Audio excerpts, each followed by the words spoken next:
Roosevelt and Progressivism, Part 1.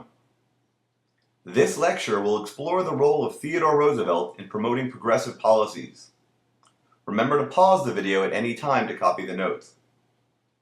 Progressivism is a term for a wide range of economic, political, social, and moral changes that occurred early in the 20th century. By the beginning of the 20th century, muckraking journalists were calling attention to the many problems in American society. Some of these problems were the exploitation of child labor, corruption in city governments, the horrors of lynching, and the ruthless business practices employed by businessmen like John D. Rockefeller. These issues became very important to many Americans, and they demanded change.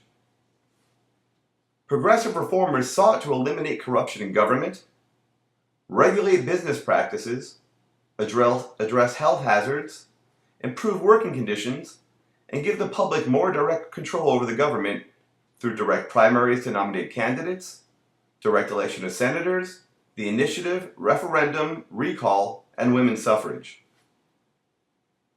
These goals can be summarized in three distinct groups. Social welfare, the expansion of democracy, and economic reform. Community centers, the promotion of minimum wage laws, and limits on working hours were pushed to reform the workplace. Direct primary, the initiative, referendum, and recall were introduced to expand democracy and give people more opportunities to have an influence on the government. And acts such as the Sherman Antitrust Act were introduced to change the economic future of the nation.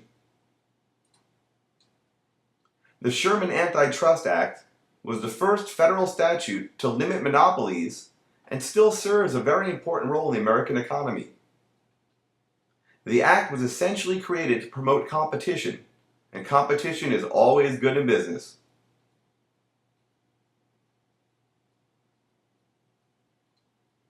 That was a short lecture, and the next one's even shorter. So see you soon for part 2 of this lecture. And remember, rock on!